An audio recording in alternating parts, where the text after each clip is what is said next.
सभी को मेरा नमस्ते प्रणाम। जैसा कि आज का हमारा विषय या टॉपिक है भारत में हरित क्रांति। मैं ऐसा मान के चल रहा हूँ कि हरित क्रांति के बारे में हम लोग काफ़ी कुछ जानते हैं, और जो 40 और 50 साल की उम्र के ऊपर के लोग हैं वो तो ज़रूर ही जानते होंगे। पहले ये हरित क्रांति हम जब छोटे, मैं भी जब स्कूल में पढ़ता था तो हमें हरित क्रांति के बारे में पढ़ाया गया था। तो ये हरित क्रांति है क्या? हरित क्रांति है कि भारत में एक क्रांति लाई गई हरित के नाम से, ग्रीन रेवोल्यूशन, कि यहाँ गेहूं का, चावल का, अन्य जो हमारे कृषि उत्पाद है उनका उत्पादन बहुत कम था, जबकि हमारी उस टाइम आबादी 30-32 करोड़ थी, लेकिन फिर भी हमें पूरा नहीं पड़ रहा था। 1947 में हमारी तथाकथित आज़ादी के बाद हमें बिल्कुल भारत को नए निर्माण करने की जरूरत थी। हमारे जो पहले प्रधानमंत्री, तत्कालीन प्रधानमंत्री थे जवाहरलाल नेहरू, उन्होंने कुछ प्रयास भी करा, ये बात मानने की है। जैसे भाखड़ा नांगल डैम और भी कई कारखाने, स्टील के कारखाने टाटा के माध्यम से लगवाए। इसका श्रेय उन्हें दिया जाता है और दिया जाना भी चाहिए। उस टाइम 1947 में सोवियत संघ और अमेरिका के बीच कोल्ड वॉर चल रहा था, और दो तरीके की विचारधाराएं विश्व में काम कर रही थी, एक पूंजीवादी, एक साम्यवादी या कम्युनिस्ट विचारधारा। कम्युनिस्ट विचारधारा थी सोवियत संघ की और चाइना की, और पूंजीवादी थी अमेरिका की। तो हमारे जो पहले प्रधानमंत्री थे चाचा नेहरू, उन्होंने सोवियत संघ की विचारधारा कम्युनिज्म को अपनाने का फैसला किया, और उसी के आधार पे यहाँ की हमारी नीतियाँ, इकोनॉमी बनानी शुरू करी धीरे धीरे। और सोवियत संघ के माध्यम से ही भाखड़ा नांगल डैम, जो पंजाब में है, काफ़ी मशहूर है, सब लोग उसका नाम जानते हैं, मुझे ज़्यादा उसकी डिटेल बताने की ज़रूरत नहीं है, वो सब जानते हैं। वो भी उनके प्रयास से ही बना, सोवियत संघ की टेक्नोलॉजी से बना, और आज भी वहाँ बिजली का उत्पादन हो रहा है 60 साल 70 साल बाद। तो लेकिन हम आज़ादी की लड़ाई में और इन सब बातों में हमारा ध्यान नहीं था। हम कृषि के क्षेत्र में बहुत पिछड़े हुए थे, और गेहूं उत्पादन हमारे पास, गेहूं, चावल का, धान का उत्पादन हमारे पास इतना भी नहीं था कि हम अपनी 30-35 करोड़ की जनता को उपलब्ध करा सकें। उस टाइम अमेरिका में उन्होंने PL 480 के नाम से धारा बना रखी थी। PL 480 का मतलब है कि जो भी विश्व में भूखे नंगे देश हैं, जो अकाल से पीड़ित हैं, मैं दोबारा बोल रहा हूँ, PL 480 का मतलब है जो भी वर्ल्ड में भुखमरी को प्राप्त देश हैं, उनको तुरंत सब्सिडाइज रेट में, फ्री में चावल दिया जाए, गेहूं दी जाए और अन्य सामान दिया जाए खाने पीने का, जिससे वहाँ कोई अकाल मृत्यु ना हो लोगों की। सोवियत संघ के नज़दीक होने के कारण हमारे संबंध जो हैं वो अमेरिका से अच्छे नहीं थे, फिर भी हमारे को अमेरिका इस धारा PL 480 के तहत गेहूं देता था। ये सब आप इंटरनेट में आज भी चेक कर सकते हैं, PL 480 का क्या मतलब है। अच्छा, हमारे जो चाचा नेहरू थे, उनका पूरा ध्यान जो है वो कल कारखाने, भाखड़ा नांगल डैम, इस टाइप के प्रोजेक्ट्स में लगा हुआ था। उनका ऐसा मानना था कि गेहूं तो हमें कैसे भी करके PL 480 के तहत अमेरिका से मिल ही जाता है, और उन्होंने अपना पूरा ध्यान इंडस्ट्रियलाइजेशन में लगाया, जो कि गलत भी नहीं था, शायद गलत नहीं था तब की परिस्थितियों को देखते हुए। लेकिन इस बीच क्या हुआ कि हमारी चाइना से 1962 में जंग हो गई, वहाँ हमें हार का सामना करना पड़ा। उसके बाद 1965 में हमारे जो है पाकिस्तान से जंग हुई, उसमें भारत जीत गया था और भारत की सेना लाहौर तक पहुंच गई थी। अच्छा, बीच में ये गेहूं की समस्या वगैरह ये सब बनी हुई थी, विशेषकर गेहूं की। तो PL 480 से इन जंगों के और इस दौरान में अमेरिका ने हमको सप्लाई इसकी बंद कर दी थी, क्योंकि हमारी नीति, जैसा मैंने पहले कहा, PL 480 के तहत हमारे को गेहूं मिलना कम हो गया। तो यहाँ भुखमरी की बड़ी प्रॉब्लम आई। तो ऐसा सोचा गया कि क्या किया जाए कि अपना कि यहाँ भी गेहूं का, अन्य फसलों का उत्पादन बढ़ाया जाए। इसी सब कश्मकश में हमारे प्रथम प्रधानमंत्री 1964 में स्वर्गलोक सिधार गए। उसके बाद लाल बहादुर शास्त्री ने हमारे दूसरे प्रधानमंत्री के रूप में शपथ ली, और शपथ में उन्हें क्या मिला? हारी हुई हमारी जंग चाइना से, और पाकिस्तान से जंग शुरू हो गई 1965 में, और ऊपर से देश में भुखमरी के हालात, गेहूं का उत्पादन था नहीं और बारिश नहीं हुई, अकाल की स्थिति आ गई 1964-65 और 65-66 इसमें। तो बहुत समस्या हुई, और बंगाल में उस टाइम के लोग आपको बताएंगे कि बंगाल में काफी लोग भुखमरी से मरे। तो PL 480 के तहत गेहूं मंगाया गया। अमेरिका ने गेहूं देना स्वीकार भी किया और भेजना शुरू किया, लेकिन 1965 की जंग हो गई। उसके बाद लाहौर तक जब हमारी सेना पहुंच गई, हमारे संबंध अमेरिका से अच्छे नहीं थे अपना। तो उस टाइम अमेरिका के राष्ट्रपति थे लिंडन जॉनसन। उन्होंने लाल बहादुर शास्त्री को स्पष्ट शब्दों में संदेश दिया कि अगर आप पाकिस्तान से सीज फायर नहीं करेंगे पाकिस्तान के साथ, और लाहौर तक जो आपकी सेना चली गई है वो वापस अपनी पोजीशन पे नहीं आ जाएगी, तो मैं आपको गेहूं की सप्लाई पूरी तरीके से रोक दूंगा। उसके बाद ही हमारा ताशकंद में समझौता हुआ, मैं उस पर बाद में जाऊंगा। तो हमारे जो दूसरे प्रधानमंत्री थे लाल बहादुर शास्त्री, उन्होंने क्या नाम थे उस टाइम, कृषि मंत्री थे P सुब्रमण्यम, उनसे बात करी कि हमारे यहाँ उत्पादन कैसे बढ़े, भुखमरी की स्थिति से कैसे निपटा जाए। अब इसके लिए रातों रात तो कोई हमारी ऐसी कृषि या वैज्ञानिक इतने थे नहीं कि रातों रात गेहूं का उत्पादन कर दे या बढ़ा दे। तो उस टाइम सुझाव दिया गया कि मैक्सिको में एक है नॉर्मन बोरलग, वैज्ञानिक, कृषि वैज्ञानिक, मैं नाम दोबारा ले रहा हूँ, नॉर्मन बोरलग, हो सकता है अंग्रेजी नाम होने की वजह से मेरा शायद उच्चारण कुछ गलत हो। तो मैक्सिको के ये वैज्ञानिक थे, ये पहले से ही ग्रीन रेवोल्यूशन के नाम से वहाँ उत्पादन बढ़ाने का काम कर रहे थे। तो वहाँ से हमने उनसे टेक्निक लेने की आवश्यकता समझी, और मजबूरी में हमको पाकिस्तान का छोड़ा हुआ, जो जीता हुआ हिस्सा छोड़ना पड़ा, क्योंकि यहाँ भुखमरी के हालात हो गए थे। और उस टाइम के लोगों को ध्यान भी होगा कि लाल बहादुर शास्त्री ने एक बार सब पूरे देश से अपील की थी कि सब लोग हफ्ते में एक दिन व्रत रखें और एक दिन का खाना, शाम का खाना ना खाएं। उस टाइम लाल बहादुर शास्त्री की इतनी इमेज थी या उनका इतना मान था देश में, और काफी लोगों ने ऐसा करना शुरू भी किया।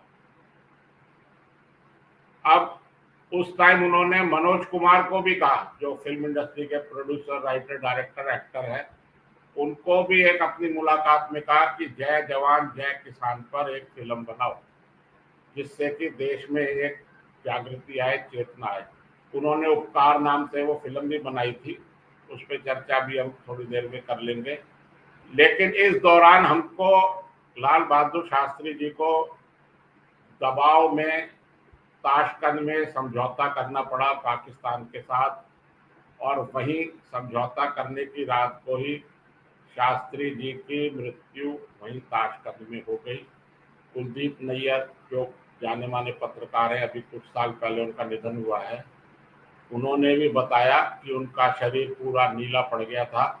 और ये बड़ी आश्चर्य की बात है कि प्रधानमंत्री की मृत्यु हो गई है संदिग्ध परिस्थितियों में और उसका पोस्टमार्टम नहीं कराया गया। लेकिन हमारा वो आज का विषय नहीं है, हमारा आज का विषय है हरित क्रांति। तो उसके बाद अपना शास्त्री जी जाते जाते इस काम का जिम्मा कृषि मंत्री को और सुब्रमण्यम एक हमारे जो हैं यहाँ के वैज्ञानिक थे, उसको MS स्वामीनाथन, उनको यह जिम्मा दे गए थे कि आप कैसे भी करके कृषि का उत्पादन बढ़ाए, भारत में भुखमरी की स्थिति दूर करे और हमारी विदेशों पर निर्भरता कम हो गेहूं आयात करने की। तो डॉक्टर स्वामीनाथन ने, जो कृषि वैज्ञानिक थे, नॉर्मन बोरलग जो मैक्सिको के थे, उनको इंडिया में भी बुलाया। वो यहाँ आए भी सही, और उन्होंने सारा यहाँ के हालात देख के, यहाँ की जलवायु और सिस्टम देख के उन्होंने हेल्प करी हमें खूब, और धीरे धीरे हमारा कृषि का गेहूं का उत्पादन बढ़ने लगा। तो मैं थोड़ा सा हरित क्रांति, और भारत में उसको नाम, वहां तो नाम था मैक्सिको में ग्रीन रेवोल्यूशन, भारत में स्वामीनाथन के साथ थे दिलबाग सिंह अठवाल, उन्होंने इसको नाम दिया हरित क्रांति, जो हमारे हिंदी का नाम था, और देश की जनता ने इसको काफी हाथों हाथ लिया, और उस टाइम के किसानों ने भी इसको बहुत सपोर्ट किया। और मैक्सिको से हमें नए गेहूं मिले, नई गेहूं के बीज मिले, और सब ऐसे मिले जिससे कि यहाँ उत्पादन बढ़े, और जिस एरिया में गेहूं होता था उससे 3 गुना 4 गुना तक नए बीजों से गेहूं का उत्पादन होने लगा। इस ग्रीन रेवोल्यूशन से पहले गेहूं की फसल लगभग 6 महीने ले लेती थी एक फसल तैयार होने में। तो नए बीज से ये फसल मैक्सिमम टू मैक्सिमम 120-30 दिन तक तैयार हो जाती है। तो इससे हमारे किसान जो थे वो एक साल में ज्यादा फसल लेने की स्थिति में आ गए। अब ये तो ग्रीन रेवोल्यूशन का फर्स्ट फेज हुआ। तो मेरा आज का ये कहना है कि ग्रीन रेवोल्यूशन या हरित क्रांति जो भारत में हुई, वो उसने भारत की इकोनॉमी में, भारत की कृषि व्यवस्था में आमूलचूल परिवर्तन किए। लेकिन इसका सारा श्रेय जो है, हमारी जो शिक्षा व्यवस्था है, हमें जो पढ़ाया गया, जो मैंने भी पढ़ा अपने स्कूल की शिक्षा में, इसका सारा श्रेय जवाहरलाल नेहरू को दे दिया जाता है, और उसके बाद इंदिरा गांधी को दे दिया जाता है, जिसमें इन्होंने मैक्सिमम जिसमें काम किया, वहाँ के वैज्ञानिकों को यहाँ बुलाया, इसको आगे बढ़ाने को कहा, उनको सब सुविधाएं मुहैया कराई। वो थे लाल बहादुर शास्त्री, वो भी कोई कांग्रेस के ही प्रधानमंत्री थे, कोई बीजेपी, जनसंघ और RSS के आदमी नहीं थे वो। लेकिन उनको हमें भुला दिया, हमने भुला दिया, कांग्रेस ने भुला दिया। मेरा आज का ये मकसद है कि लाल बहादुर शास्त्री को भी हरित क्रांति का श्रेय जाना चाहिए। और हमारे यहाँ कांग्रेस के जो लोग आज भी टीवी डिबेट्स में बोलते हैं कि नेहरू जी हरित क्रांति, हरित क्रांति, नेहरू जी हरित क्रांति नहीं लाए थे। हरित क्रांति को ग्रीन रेवोल्यूशन के नाम से मैक्सिको में इसका जन्म हुआ था, या ये विचार पनपा था, वहीं इसके बीज, नए तरीके के बीज बनाए गए। उसी टाइम से मैक्सिको ने ही भारत को यूरिया, पेस्टिसाइड डालना, ज्यादा फसलें कैसे ले, ये हमें सिखाया था और हमें प्रोवाइड कराए थे। इसमें ब्राजील ने भी काफी काम किया था, उन्होंने भी अमेज़न के जंगलों में वहाँ गेहूं और मक्का और ऐसी फसलों की बुआई कैसे बढ़ी जाए, कम जमीन में ज्यादा फसलें उगाई जाए, ज्यादा लिया जाए क्रॉप, इस पे काम किया था। मेरा कहना ये है कि हरित क्रांति के जनक चाचा नेहरू नहीं थे। हरित क्रांति के जनक ब्राजील के वैज्ञानिक थे, नॉर्मन, जिसका मैंने अभी नाम लिया। भारत में उसको हरित क्रांति के नाम से जाना गया और इसको लाने वाले, परवान चढ़ाने वाले हमारे प्रधानमंत्री लाल बहादुर शास्त्री थे।